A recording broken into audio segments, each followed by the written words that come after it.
வணக்கம். வசந்தம் தொலைக்காட்சியின் செய்திகள். முதலில் தலைப்புச் செய்திகள்.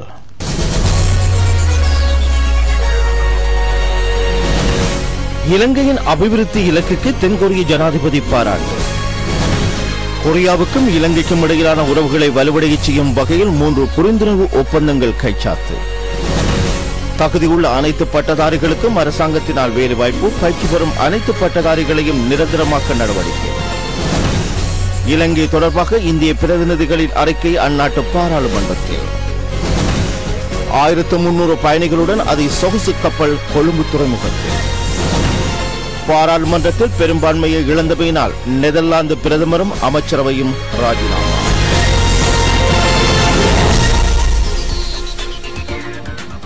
இனி விரிவான செய்திகள்.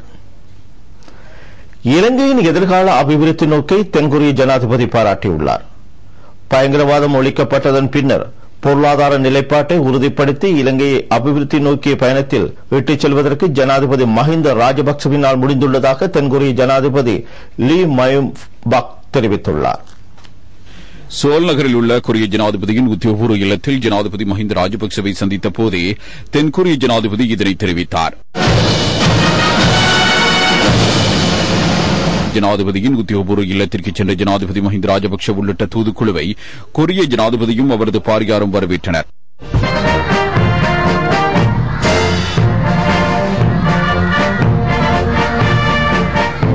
அரசு தலைவர்கள் பிரத்யேகமாக பேச்சுவார்த்தை நடத்தியதன் பின்னர் இரு நாடுகளின் பிரதிநிதிகளின் பங்களிப்புடன் பேச்சுவார்த்தை ஒன்று நடைபெற்றது. லியூமியும் பாக் அங்கு கருத்து தெரிவிக்கையில் சுமார் 20,000 இளைஞர்கள் கொரியாவில் தொழில் புரிகின்றனர். இவ்விஜயத்தின் மூலம் இவ்வுறவுகள் மேலும் வலுவடையும் என கொரிய ஜனாதிபதி தெரிவித்தார். ஜனாதிபதி மஹிந்த ராஜபக்ச தொழில் அமைச்சராக இருந்தபோது கொரிய தொழில் வாய்ப்புக்காக இளைஞர்களுக்கு சந்தர்ப்பம் பெற்றுக் கொடுத்தமையையும் லியூமியும் பாக் நினைவு கூர்ந்தார். ஜனாதிபதியை கௌரவிக்கும் வகையில் இலங்கை தொழிலாளர்களுக்கு வழங்கப்பட்டுள்ள கோட்டாவின் தொகையை மேலும் அதிகரிப்பதற்கு கொரியா தீர்மானித்துள்ளது. இது தொடர்பாக ஜனாதிபதி மஹிந்த ராஜபக்ச கொரிய ஜனாதிபதிக்கு நன்றி தெரிவித்தார். இரு நாடுகளுக்கும் இடையிலான வர்த்தக பொருளாதார முதலீட்டு உறவுகள் மேலும் வலுவடைய செய்ய வேண்டும் என கொரிய ஜனாதிபதி தெரிவித்தார். லியூமியும் பாக் தொடர்ந்து கருத்து தெரிவிக்கையில் இரு நாடுகளுக்கும் இடையிலான பாராளுமன்ற விவகாரங்கள் தொடர்பான உறவுகள் மேலும் பலப்படுத்தப்பட வேண்டும் என்று தெரிவித்தார். கொரிய சனத்தொகையில் 30% பௌத்தர்கள் ஆவர். அம்மக்களுக்கு இலங்கையுடன் உறவுகளை ஏற்படுத்திக் கொடுப்பதற்கு புதிய விமான சேவை ஒன்றை ஆரம்பிப்பது தொடர்பாக ஜனாதிபதி மஹிந்த ராஜபக்ச யோசனை சமர்ப்பித்தார். இலங்கையில் முதலீட்டு சந்தர்ப்பங்களை பயன்படுத்திக் கொள்ளுமாறும் ஜனாதிபதி வேண்டுகோள் விடுத்தார். கடந்த ஆண்டு இலங்கையிலிருந்து தென்கொரியாவிற்கு மேற்கொள்ளப்பட்ட ஏற்றுமதிகள் 46 மில்லியன் அமெரிக்க டாலர்களாக அதிகரித்துள்ளது. இலங்கைக்கும் தென்கொரியாவிற்கும் இடையே சுதந்திர வர்த்தக ஒப்பந்தத்தை செய்து கொள்வது தொடர்பாகவும் ஜனாதிபதி அங்கு சுட்டிக்காட்டினார். ஜனாதிபதி விடுத்த வேண்டுகோளுக்கு ஏற்ப ஹம்பாந்தோட்டையில் நிர்மாணிக்கப்படும் தகவல் தொழில்நுட்ப பூங்காவிற்கு கொரிய தொழில்நுட்பத்தை வழங்குவதற்கும் கொரிய மொழி கற்பிக்கும் ஆசிரியர்களை பெற்றுக் கொடுப்பதற்கும் இணக்கம் தெரிவிக்கப்பட்டது. இலங்கை அரசு தலைவர் ஒருவர் கொரியாவிற்கு 16 ஆண்டுகளுக்கு பின்னர் விஜயம் செய்துள்ளார். இவ்விஜயத்தினூடாக இருதரப்பு உறவுகள் பலமடைந்தவை குறித்து இரு அரசு தலைவர்களும் மகிழ்ச்சி தெரிவித்ததாக ஜனாதிபதி ஊடகப் பிரிவு தெரிவிக்கின்றது. தென்கொரியாவுக்கும் இலங்கைக்கும் இடையே 3 புரிந்துணர்வு ஒப்பந்தங்கள் கைச்சாத்திடப்பட்டன. தகவல் தொழில்நுட்ப பரிமாற்றம், பொருளாதார உறவுகள், மின்சார ஒருங்கிணைப்பு போன்ற விடயங்களில் புரிந்துணர்வு ஒப்பந்தங்கள் கைச்சாத்திடப்பட்டன. சோல் நகரில் உள்ள தென்கொரிய ஜனாதிபதியின் உத்தியோகபூர்வ இல்லத்தில் இது தொடர்பான நிகழ்வுகள் இடம்பெற்றன. தென்கொரிய ஜனாதிபதி லியூமியும் பாக்கிற்கும் இலங்கை ஜனாதிபதி மஹிந்த ராஜபக்சவிற்கும் இடையில் இருதரப்பு பேச்சுவார்த்தைகள் இடம்பெற்றதன் பின்னர் 3 புரிந்துணர்வு ஒப்பந்தங்கள் கைச்சாத்திடப்பட்டன. இலங்கையின் மின்சாரம், தொலைத்தொடர்பு, தகவல் தொழில்நுட்ப அமைச்சுக்கும் தென்கொரிய பொது நிர்வாகம் மற்றும் பாதுகாப்பு அமைச்சுக்களுக்கு இடையே தகவல் தொழில்நுட்ப பரிமாற்றம் தொடர்பான ஒப்பந்தம் கைச்சாத்திடப்பட்டது. இலங்கை சார்பில் அமைச்சர் பேராசிரியர் GL பீரிஸ் ஒப்பந்தத்தில் கைச்சாத்திட்டார். தென்கொரிய பொது நிர்வாகம் மற்றும் பாதுகாப்பு தொடர்பான அமைச்சர் மெங் ஹியூமக் தென்கொரியா சார்பில் கைச்சாத்திட்டார். இலங்கை நிதி திட்டமிடல் அமைச்சும் தென்கொரிய நிதி மற்றும் கொள்கை திட்டமிடல் அமைச்சுக்கும் இடையே பொருளாதார உறவுகள் தொடர்பான புரிந்துணர்வு ஒப்பந்தம் கைச்சாத்திடப்பட்டது. ஜனாதிபதியின் செயலாளர் லலித் வீரதுங்கவும் தென்கொரிய பிரதி நிதியமைச்சர் சின்ஜா யுன் ஆகியோர் இதில் கைச்சாத்திட்டுள்ளனர். இவ்வொப்பந்தத்தின் கீழ் கொரிய பொருளாதார அபிவிருத்தி நிதியத்தினால் 4 ஆண்டுகளுக்கு ஒருமுறை 200 மில்லியன் அமெரிக்க டாலர்கள் உதவியாக வழங்கப்படும். 2009ஆம் ஆண்டு இலங்கையில் ஆரம்பிக்கப்பட்ட திட்டங்களை பூர்த்தி செய்வதற்கு இதனூடாக சந்தர்ப்பம் கிடைக்கும். மின்சக்தி ஒருங்கிணைப்பு தொடர்பான ஒப்பந்தமும் கைச்சாத்திடப்பட்டது. இலங்கையின் சார்பில் மின்சக்தி எரிசக்தி அமைச்சின் செயலாளர் MMC பெர்டினண்டோவும் தென்கொரிய பொருளாதார விவகாரங்களுக்கான அமைச்சர் யுன் செங் ஜிக்கும் இவ்வொப்பந்தத்தில் கைச்சாத்திட்டனர். இலங்கை அமைச்சர்கள் உட்பட பலர் இதில் கலந்து கொண்டனர்.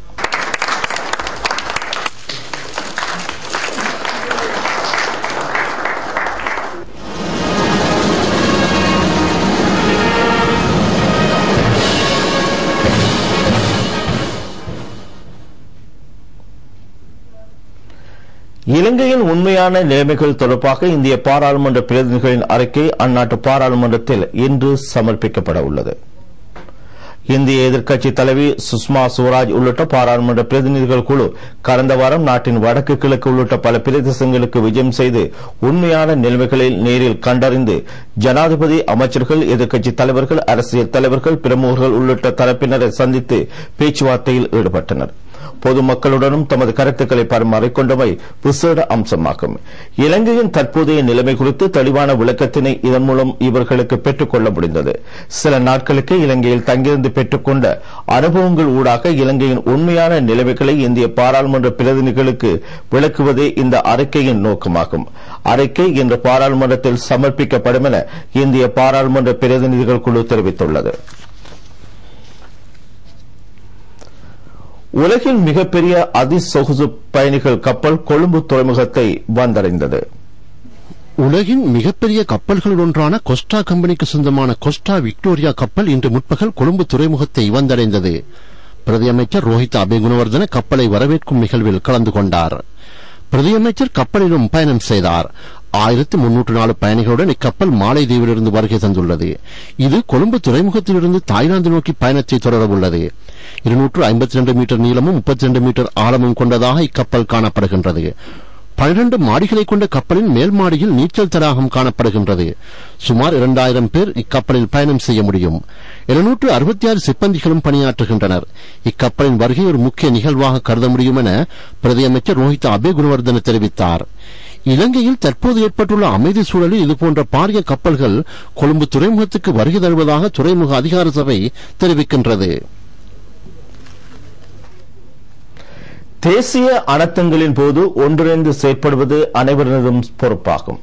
எனினும் அனர்த்த முகாமைத்துவ தேசிய சபையில் கூட கலந்து கொள்ளாத எதிர்க்கட்சி அரசாங்கத்தின் மீது போலியான குற்றச்சாட்டுகளை சுமத்துவதாக அமைச்சர் மஹிந்த அமரவீர குற்றம் சாட்டியுள்ளார். ஜனாதிபதி தலைமையிலான சகல கட்சிகளையும் பிரதிநிதித்துவப்படுத்தி தேசிய சபையொன்று இடர் முகாமைத்துவ மையத்தில் காணப்படுகின்றது. இதற்கு ஆலோசனைகள் வழங்கவும் இதனை கண்காணிக்கவும் இச்சபை அமைக்கப்பட்டுள்ளது. எதிர்க்கட்சித் தலைவர் இதில் ஒரு அங்கத்தவர். ஐக்கிய தேசிய கட்சியின் பாராளுமன்ற உறுப்பினர்களும் இதில் அங்கம் வகிக்கின்றனர். ஜேவிபி உறுப்பினர்களும் இதில் அங்கம் வகிக்கின்றனர். ஏனைய உறுப்பினர்களும் இதில் தொடர்புபடுகின்றார்கள். துரதிருஷ்டவசமாக ஐக்கிய தேசிய கட்சி ஜேவிபி உறுப்பினர்கள் இதில் கலந்து கொள்வதில்லை. எதிர்க்கட்சியின் பொறுப்பை அது உணர்ந்து கொள்ள வேண்டும்.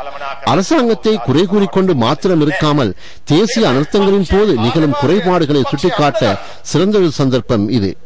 சுனாமி அனர்த்தம் ஏற்படவிருந்த சந்தர்ப்பத்தில் ஜனாதிபதி 4 முறை தொலைபேசியில் தொடர்பு கொண்டு எனக்கு தேவையான பணிப்புரைகளை வழங்கினார். சொத்துக்கள் எந்த அளவு சேதமடைந்தாலும் பிரச்சனை இல்லை, உயிர்களை பாதுகாப்பதற்கு நடவடிக்கை எடுக்குமாறு அவர் உத்தரவிட்டார். எமது நாட்டின் துரதிர்ஷ்டம் எதிர்க்கட்சி இதில் கலந்து கொள்வதில்லை. சுனாமி உட்பட திடீர் அனர்த்தங்களின் போது உடனடியாக செயற்படும் விதம் குறித்து ஆராய ஊடக நிறுவனங்களின் பிரதிநிதிகளுடனான சந்திப்பின் போதே அமைச்சர் இதனை தெரிவித்தார். சரியானதும் துரிதமானதுமான தகவல்களை மக்களுக்கு வழங்கக்கூடிய வகையில் வளிமண்டலவியல் திணைக்களம் நவீனமயப்படுத்தப்படும். நவீன ரேடார் தொகுதியொன்று கொக்கலையில் நிறுவப்படுகின்றது. பல்வேறு வழிகளில் திடீர் அனர்த்தங்கள் குறித்த தகவல்களை மக்களுக்கு வழங்க நடவடிக்கை எடுக்கப்படும் என அமைச்சர் தெரிவித்தார். அமைச்சு மற்றும் இடர் முகாமைத்துவ மத்திய நிலையத்தின் பிரதிநிதிகளும் இதில் கலந்து கொண்டனர். பூகம்பம் உள்ளிட்ட இயற்கை அனர்த்தங்களை வெற்றிகரமாக எதிர்கொள்வதற்கான விசேட ஆலோசனைகளை இலங்கைக்கு வழங்க ஜப்பான் தயாராக இருப்பதாக தெரிவித்துள்ளது. இலங்கைக்கான ஜப்பானிய தூதுவர் நொபுஹிட்டோ ஹோபோ விசேட ஊடகவியலாளர் மாநாட்டில் இதனை தெரிவித்தார். சுனாமி மற்றும் பூகம்பம் போன்ற இயற்கை அனர்த்தங்களை எதிர்கொள்வதற்கு தேவையான விசேட தொழில்நுட்ப மற்றும் ஆலோசனைகள் ஜப்பான் வசம் உள்ளன. அதனை பெற்றுக் கொள்வது இலங்கைக்கு மிகவும் தேவையானது என ஜப்பானிய தூதுவர் தெரிவித்துள்ளார். தெற்காசியாவில் இயற்கை அனர்த்தங்களை நேரடியாக எதிர்கொள்ளும் நாடு என்ற வகையில் இதுபோன்ற அனர்த்தங்களில் இருந்து பாதுகாப்பு பெறுவதற்கான முன்னேற்பாடுகளை மேற்கொள்வது இன்றியமையாததாகும். 2004ஆம் ஆண்டு சுனாமியினால் ஏற்பட்ட பாதிப்புகளை புனரமைப்பதற்கு தேவையான உதவிகளையும் ஆலோசனைகளையும் ஜப்பான் வழங்கியதாகவும் தூதுவர் நொபுஹிட்டோ ஹோபோ இந்த ஊடகவியலாளர் மாநாட்டில் தெரிவித்தார். இயற்கை அனர்த்தங்களை முன்கூட்டியே அவதானிப்பது, சுனாமி, பூகம்பம் அத்துடன் அவற்றுக்கு ஈடுகொடுக்கும் வகையில் கட்டடங்களை நிர்மாணிப்பதற்கான விசேட ஆலோசனைகளை ஜப்பானிடமிருந்து இலங்கை பெற்றுக் கொள்ளலாம் என அவர் தெரிவித்தார். அரசு வைத்தியசாலைகளுக்கு பாராசிட்டமோல் விநியோகம் முகாமைத்துவப்படுத்தப்பட்டது. வைத்தியசாலைகளுக்கு தேவையான அளவு பாராசிட்டமோல் விநியோகிக்கப்படுவதில்லை என சிலர் சுமத்தும் குற்றச்சாட்டுகளை நிராகரிப்பதாக அமைச்சர் மைத்ரிபால சிறிசேன தெரிவித்துள்ளார். மாதாந்தம் சுகாதார அமைச்சுக்கு 50 மில்லியன் பாராசிட்டமோல் வில்லைகள் தேவைப்படுகின்றன. இந்த நாட்டின் சனத்தொகை 20 மில்லியன் ஆகும். 50 மில்லியன் பாராசிட்டமோல் வில்லைகள் மாதாந்தம் தேவைப்படுகின்றன. நாட்டில் வாழும் ஒவ்வொரு பிரஜையும் நாளாந்தம் 2.5 வில்லை பாராசிட்டமோலை பயன்படுத்துகின்றனர். நாம் அண்மையில் சுற்று நிரூபம் ஒன்றை வெளியிட்டோம். பாராசிட்டமோல் பயன்பாட்டை முகாமைத்துவப்படுத்த வேண்டும் என்று குறிப்பிட்டோம். ஊடகங்களுக்கு இது பிழையாக பரப்பப்பட்டன. நோயாளர்களுக்கு பாராசிட்டமோல் வழங்குவது வரையறுக்கப்பட்டதாக செய்திகளில் குறிப்பிடப்படுகின்றன. ஆனால் நோயாளர்களுக்கு வழங்குவது வரையறுக்கப்படவில்லை. வைத்தியசாலைகளில் உரிய முகாமைத்துவத்தில் அவை பயன்படுத்த வேண்டும் என்பதையே நாம் சுற்று நிரூபத்தில் அறிவித்துள்ளோம். විශේෂයෙන්ම ගබඩා සහ රෝහල් වල පැරසිටමෝල් කළමනාකරණයේදී වඩාත් සැලසුම් සහගත විධිමත් භාවයකින් කටයුතු කරන්නයි කියන එක තමයි අපි චක්‍රලේඛයක් මගින් නිකුත් කෙරුවේ. கலக்ஸோ ஸ்மித் கே லைன் கம்பெனியின் புதிய ஔடத உற்பத்தி தொழிற்சாலையில் உற்பத்திகளை ஆரம்பிக்கும் வைபவத்தில் கலந்து கொண்டு உரையாற்றும் போதே அமைச்சர் இதனை தெரிவித்தார். அமைச்சர் பெசில் ராஜபக்ச இதில் பிரதம அதிதியாக கலந்து கொண்டார். 217 மில்லியன் ரூபாய் செலவில் நிர்மாணிக்கப்பட்ட தொழிற்சாலையில் பாராசிட்டமோல் மற்றும் இது அதிநவீன தொழில்நுட்பத்துடன் காணப்படுகின்றன. அமைச்சர் ஜீவன குமாரதுங்க உட்பட பலர் இதில் கலந்து கொண்டனர். கொழும்பு மற்றும் கம்பஹா பிரதேசங்களில் நுளம்பு குடம்பிகள் பரவும் அளவு 20% அதிகரித்துள்ளதாக ஆய்வுகள் மூலம் தெரியவந்துள்ளன. இது தொடர்பான ஆய்வுகளில் 12 விசேட குழுக்கள் ஈடுபட்டுள்ளன. மேல் மாகாணத்தில் கொழும்பு மற்றும் கம்பஹா மாவட்டங்களில் நுளம்பு குடம்பிகளின் எண்ணிக்கை கடந்த சில மாதங்களில் 10%க்கும் 20%க்கும் இடைப்பட்ட அளவில் அதிகரித்துள்ளதாக ஆய்வுகள் மூலம் தெரியவந்துள்ளது. கொழும்பு மாவட்டத்தின் தெஹிவலை, நுகேகுட, கொல்லனாவ உள்ளிட்ட பிரதேசங்களில், கம்பஹா மாவட்டத்தில் ஜாயல, வத்தலை, கலனி ஆகிய பிரதேசங்களிலும் நுளம்பு குடம்பிகள் துரிதமாக பரவி வருவதாக ஆய்வு அறிக்கைகள் சுட்டிக்காட்டியுள்ளன. நுளம்பு குடம்பிகளின் அளவினை ஆய்வுக்குட்படுத்தும் சுட்டிக்கமைய பொதுவாக இருக்க வேண்டிய அளவினை விட இது அதிகரித்துள்ளது. இதனால் தேசிய டெங்கு ஒழிப்பு வேலைத்திட்டத்தை மேலும் பலப்படுத்த நடவடிக்கை எடுத்துள்ளதாக டெங்கு குடம்பி ஆய்வு தொடர்பான உதவி வைத்திய உத்தியோகத்தர்கள் சங்கம் தெரிவித்துள்ளது. பாடசாலைகள் உள்ளிட்ட பல பிரதேசங்களில் டெங்கு ஒழிப்பு வேலைத்திட்டங்கள் தொடர்ச்சியாக அமல்படுத்தப்பட்டுள்ளதாகவும் சுகாதார அமைச்சு கூறியுள்ளது. இனி நாட்டின் பல பாகங்களிலும் இடம்பெற்ற நிகழ்வுகளின் தொகுப்பு.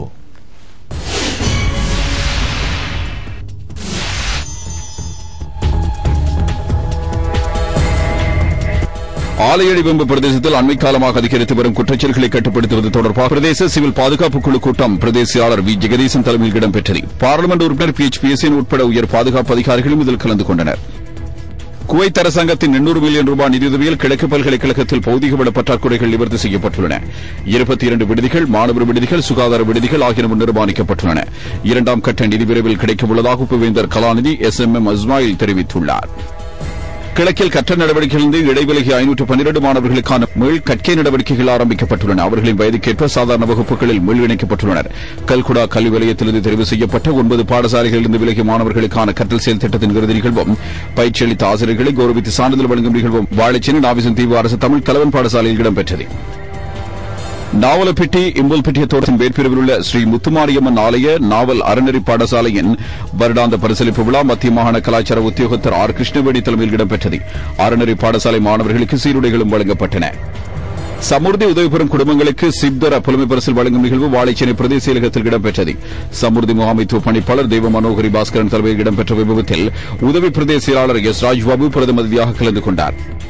ஹட்டன் பகுதியில் மதுபான நிலையங்களை புதிதாக திறப்பதை தற்காலிகமாக இடைநிறுத்துமாறு நுவரெலியா மாவட்ட செயலாளர் DPG குமாரசிறி உத்தரவிட்டுள்ளார். ஹட்டன் குடா ஓயா பகுதியில் புதிய மதுபான சாலை ஒன்றை திறப்பதற்கு எதிர்ப்பு தெரிவித்து பிரதேசவாசிகள் ஆர்ப்பாட்டத்தில் ஈடுபட்டதன் பயனாக இவ்வுத்தரவு பிறப்பிக்கப்பட்டுள்ளது.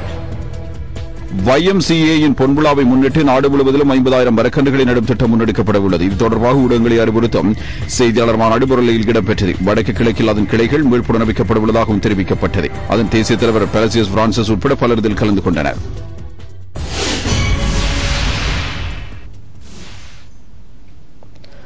மட்டக்களப்பு மாவட்டத்தில் பயிர் நோய் மற்றும் பீடைகளை இவ்வாண்டு முற்றாக ஒழித்து கட்டி சிறந்த பயிர் செய்கைக்கு வழிவகுக்கும் விசேட திட்டம் ஒன்றை விவசாய அமைச்சு கிழக்கு மாகாண விவசாய கால்நடை அமைச்சின் அனுசரணையில் அமுல்படுத்தப்பட உள்ளது.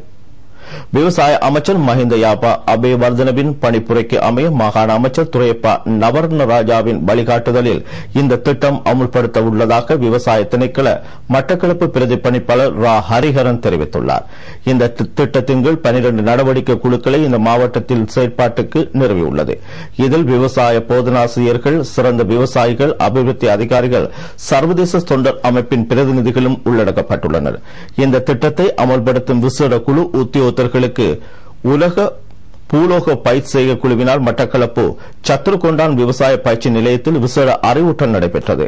மாகாண அமைச்சர் துரையப்பா நவரத்னராஜா இந்த அறிவூட்டல் நிகழ்வினை வைபவ ரீதியாக ஆரம்பித்து வைத்தார். கிழக்கு மாகாணத்தில் கைவிடப்பட்ட விவசாய காணிகளில் மீண்டும் விவசாயத்தை மேற்கொள்ள நடவடிக்கை எடுக்கப்பட்டுள்ளது. திருக்கோயில் பிரதேச செயலகத்திற்குட்பட்ட வட்டமடு பிரதேச விவசாயிகள் தமது சொந்த விவசாய காணிகளில் எவ்வித தடைகளுமின்றி விவசாயத்தை மேற்கொள்வதற்கு தேவையான நீர்ப்பாசன வசதிகள் வழங்கப்பட்டுள்ளன. அத்துடன் கால்நடை உரிமையாளர்களுக்கு தேவையான மேய்ச்சல் தரை காணிகளை அடையாளம் கண்டு மாவட்ட அபிவிருத்தி குழுவின் அனுமதியுடன் சம்பந்தப்பட்ட அதிகாரிகளோடு தொடர்பு கொண்டு பெற்றுக் கொள்வதற்கும் தீர்மானிக்கப்பட்டுள்ளது. வட்டமடு பிரதேசத்துக்கு விஜயம் செய்த மாகாண அமைச்சர்களான துரையப்பா நவரத்னராஜா, எம்.எஸ். உதுமாலபை உட்பட அதிகாரிகள் விவசாய காணிகளை பார்வையிட்டதுடன் உயர்மட்ட கலந்துரையாடல்களிலும் ஈடுபட்டனர். இதே நேரம் யுத்தம் காரணமாக முற்றாக சேதமடைந்த மட்டக்களப்பு மாவட்டத்தின் பிரதான நீர்ப்பாசன குளங்களில் ஒன்றான வாகரை கட்டுமுறிவு குளம் 4 கோடி ரூபாய் செலவில் புனரமைக்கப்பட்டு வருவதாக மாவட்ட நீர்ப்பாசன திணைக்கள பிரதம பொறியாளர் கே மோகன்ராஜ் தெரிவித்துள்ளார். பொருளாதார அபிவிருத்தி அமைச்சின் வழிகாட்டுதலில் இக்குளம் புனரமைக்கப்படுகிறது. இதனூடாக 100 ஏக்கர் வயல்நிலங்களுக்கு நீர்ப்பாசன வசதியை வழங்க முடியும் என்றும் அவர் தெரிவித்தார். எதிர்காலத்தில் 1100 ஏக்கர் நிலப்பரப்பிற்கு நீர்ப்பாசனத்தை வழங்குவதற்கான நடவடிக்கைகள் மேற்கொள்ளப்பட்டு வருவதாகவும் அவர் தெரிவித்தார். வடக்கில் மீள் குடியேற்றப்பட்ட பிரதேச மக்கள் சேனை பயிற்சி செய்கைகள் கூடிய ஆர்வம் காட்டி வருகின்றனர். மீள் குடியேற்றப்பட்ட வவுனியா, வேப்பங்குளம், ராணை, இலுப்பக்குளம் ஆகிய பகுதிகளில் உள்ள மக்கள் சேனை பயிற்சி செய்கையில் ஈடுபட்டுள்ளனர். இந்த பிரதேச மக்கள் முதல் தடவையாக பெரும்போக நெற்செய்கையை மேற்கொண்டு அறுவடை செய்ததன் பின்னர் தற்போது பெருந்தொகையான காணிகளில் எள்ளு பயிர் செய்கையில் ஈடுபட்டுள்ளனர். இதே நேரம் பச்சை மிளகாய், கத்தரி, தக்காளி போன்ற பயிர் செய்கைகளும் இவர்கள் ஈடுபட்டுள்ளனர். 1 கிலோ எள்ளு 100 ரூபாவுக்கு விற்பனையாவதாகவும் இதனூடாக தமது வாழ்க்கை தரம் முன்னேறி வருவதாகவும் இந்த செய்கையில் ஈடுபட்ட மக்கள் தெரிவித்துள்ளனர். யாத்ரா கலை இலக்கிய சஞ்சிகையின் 20வது இதழ் வெளியீட்டு விழா ஆரம்பமாகி வைக்கப்பட்டது. யாத்ரா கலை இலக்கிய சஞ்சிகை 20வது இதழ் வெளியீட்டு விழாவும் இலக்கியவாதிகள் ஒன்று கூடலும் கொழும்பு தமிழ்ச் சங்கத்தில் இடம்பெற்றது. யாத்ரா வெளியீட்டகத்தின் தலைவர் கவிஞர் அஷ்ரப் ஷிஹாப்தீன் தலைமையில் விழா இடம்பெற்றது. மத்திய மாகாண நீதிமன்ற நீதிபதியும் இலங்கை ஒலிபரப்பு கூட்டத்தாபனத்தின் முஸ்லிம் சேவை ஆலோசகருமான MMA கபூர் பிரதம அதிதியாக கலந்து கொண்டார். சஞ்சிகையின் முதல் பிரதியை சுயாதீன தொலைக்காட்சி ஊடக வலைமைப்பின் பணிப்பாளர் புரவலர் ஹாஷிம் உமர் நீதிபதி கபூரிடமிருந்து பெற்றுக் கொண்டார். மணிப்புலவர் மருதூர் மஜீத், கவிஞர் அல் அசூமத், எழுத்தாளர் ஆந்தனி ஜீவா ஆகியோர் யாத்ரா சஞ்சிகை பற்றி உரையாற்றினர்.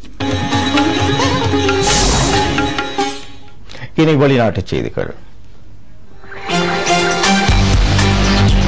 நெதர்லாந்து பிரதமர் தலைமையிலான அமைச்சரவை ராஜினாமா செய்துள்ளது. நெதர்லாந்து பாராளுமன்றத்தில் உரிய பெரும்பான்மையை பெற தவறியதால் பிரதமர் தலைமையிலான அமைச்சரவை குழு ராஜினாமா செய்துள்ளது. ராஜினாமா கடிதங்களை அந்நாட்டின் மகாராணியிடம் அவர்கள் ஒப்படைத்தனர். பிரதமர் மார்க்ரெட்டின் தலைமையிலான அமைச்சரவை எதிர்க்கட்சியுடன் பேச்சுவார்த்தை நடத்திய போதும் அப்பேச்சுவார்த்தை தோல்வியடைந்ததால் பெரும்பான்மையை பெற முடியாமல் போய்விட்டது. ஆட்சி மாற்றம் தொடர்பாக எவ்வித தீர்மானமும் மேற்கொள்ளப்படவில்லை என்ற போதிலும் நெதர்லாந்து பொதுத் தேர்தல் 2015ஆம் ஆண்டே நடைபெறவுள்ளதாக அந்நாட்டு வட்டாரங்கள் தெரிவிக்கின்றன. இத்துடன் இந்த செய்தி அறிக்கை நிறைவு பெறுகிறது. எமது அடுத்த செய்தி அறிக்கை இன்று 8 மணிக்கு இடம்பெறும். வணக்கம்.